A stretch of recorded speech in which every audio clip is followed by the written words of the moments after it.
మన రక్షకుడైన యేసుక్రీస్తు నామమున అందరికీ వందనాలండి.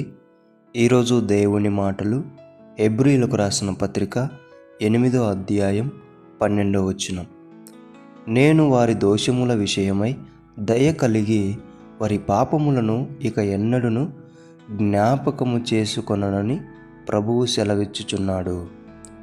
ప్రియమైన దేవుని బిడ్డలారా, మనం ఏదన్నా చిన్న తప్పు చేస్తేనే మన వాళ్ళు, మన బంధువులు, మన ఫ్రెండ్స్ ఎంతగా హేళన చేస్తారో, ఎంతగా పదే పదే గుర్తుకు చేసి మనల్ని ఇబ్బంది పెడుతూ ఉంటారో.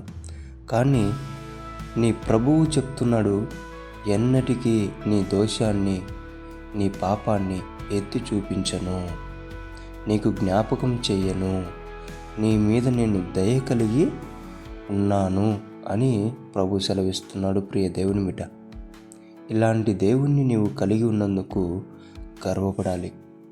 ప్రియమైన దేవుని బిడ్డ, ఇకనైనా ఆయనను విడిచిపెట్టకుండా ఆయనతో కలిసి ముందడుగులు వేస్తావని దేవుని పేట మనవి చేసుకుంటున్నా. నీ పాపములెన్నటికీ కూడా నువ్వు బాధపడాల్సిన అవసరం లేదు, దిగులు పడాల్సిన అవసరం లేదు. ఆయన జ్ఞాపకమే చేసుకోడు. ప్రియమైన దేవుని బిడ్డ, నీ మీద ఆయనకు దయ కలిగి ఉంటున్నది కాబట్టి ఆయన చేయబట్టుకొని చివరిదాకా ఆయనతో పయనం కొనసాగిస్తావని దేవుని పేట మనవి చేసుకుంటున్నా. దేవుడి మాటలను దీవించును గాక. ప్రార్థించుకుందాం. యేసయ్యా, మీకు వందనాలు ప్రభువా. నీ కృపను బట్టి, నీ దయను బట్టి మమ్మల్ని పెంచుతున్నావు నాయనా.